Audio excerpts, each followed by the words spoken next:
অভিভাবকবৃন্দ এবং শিক্ষার্থী যারা দেখছেন তাদেরকে স্বাগত জানাচ্ছি। আজকে যেই ভিডিওটি সেটা হচ্ছে শিক্ষা পরিবার নতুন একজন শিক্ষা উপদেষ্টা পেতে যাচ্ছেন। আমি মনে করছি আমি একজন শিক্ষক হিসেবে এটি আমাদের জন্য সুখবর। কারণ হচ্ছে উনিও একজন শিক্ষক, ঢাকা বিশ্ববিদ্যালয়ের শিক্ষক ডক্টর আমিনুল ইসলাম। তিনি আজকে অর্থাৎ 5 তারিখ তিনি হচ্ছে শপথ গ্রহণ করবেন।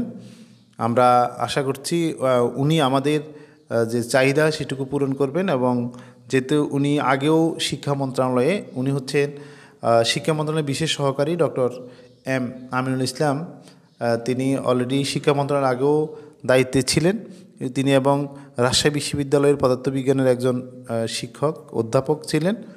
আশা করছি আমাদের সমস্যাটুকু সমাধান হবেন, এবং উনি আজকেই হচ্ছে উপদেষ্টা হিসেবে যোগদান করবেন এটি জানিয়েছেন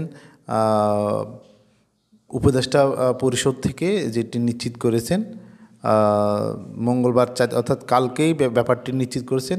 আজকে 10টা নাগাদ তার দায়িত্ব গ্রহণের যে অনুষ্ঠান সেটি হতে যাচ্ছে। তো আশা করছি আমাদের এমপিভুক্ত শিক্ষা প্রতিষ্ঠান সহ সকল শিক্ষক কর্মচারী শিক্ষার্থী সবার হচ্ছে মানের গত পরিবর্তন হবে, এবং হচ্ছে আমাদের যে প্রত্যাশা সেই প্রত্যাশা আশা করছি উনি পূরণ করবেন। কি